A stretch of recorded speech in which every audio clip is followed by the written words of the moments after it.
The Rider, No Country for Old Men and Hell or High Water all fall under the neo-Western film genre, where traditional Western genre iconography such as cowboy hats and boots, ranches, American landscapes, broncos, etc. are all used despite the films being set in contemporary times.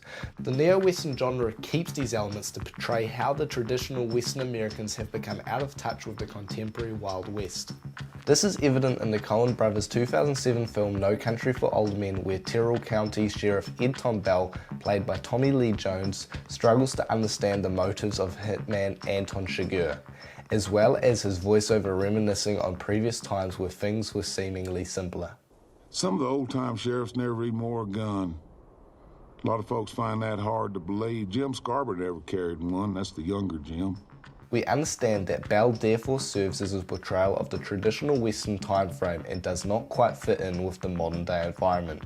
This is once again reflected in a conversation he has with his Uncle Ellis. Loretta tells me you're quitting. How come you're doing that? I don't know. I feel overmatched. Released in 2016, Hell or High Water, which is directed by David Mackenzie and written by Taylor Sheridan, depicts an unforgiving environment with which the film is set in. Yet it is the greedy banks such as the Texas Midlands who serve as the real enemy, taking advantage of a financial crisis which has crippled the West Texan region. This can be seen with the graffiti on the wall within the opening shots as well as the billboards alongside the road. Brothers Toby and Tanner Howard, played by Chris Pine and Ben Foster, turn to robbing Midlands branches in order to pay off the debt on their deceased mother's ranch. A stark contrast to original westerns such as John Ford's 1939 film Stagecoach, where the Ringo Kid, played by John Wayne, defends a group from an Apache Indian assault. This is however brought up in Hell or High Water when Tanner is confronted by Comanche in the casino. Lords of the Plains? Lords of nothing now. This reflects how both parties from more traditional times have struggled to integrate into this neo-Western world.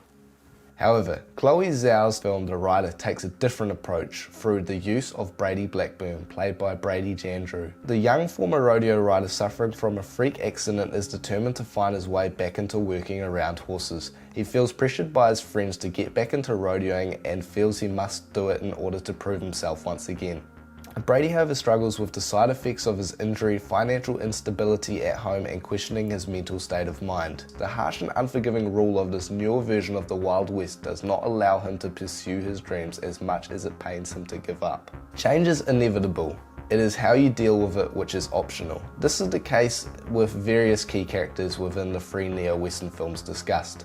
No Country for Old Men's Ed Tom Bell isn't able to adapt to the newer version of the Wild West, as weren't his predecessors before him, revealed in a conversation with Alice. What you got ain't nothing new. This country's hard on people. You can't stop what's coming.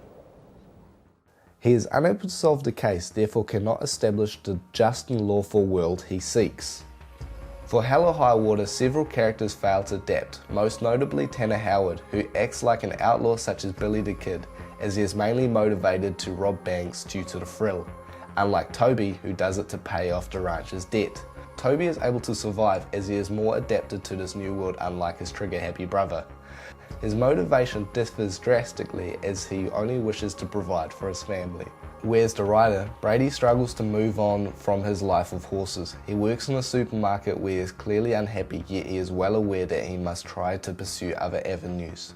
Brady has difficulty adapting to this newer version of the Wild West. The traditional Western ending with the cowboy riding off into the sunset, most notably in Lucky Luke comics or the 1966 film The Good, the Bad and Ugly, has carried over into the neo-Western film genre.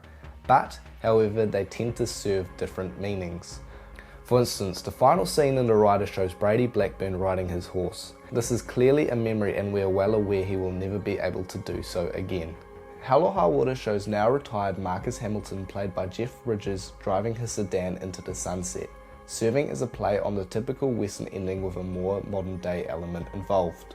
The neo-Western film genre is one that is captivating as it addresses contemporary issues that millions of people face. It will be interesting to see how much it adapts over the next 50 years as the film genre has changed so much over the past century.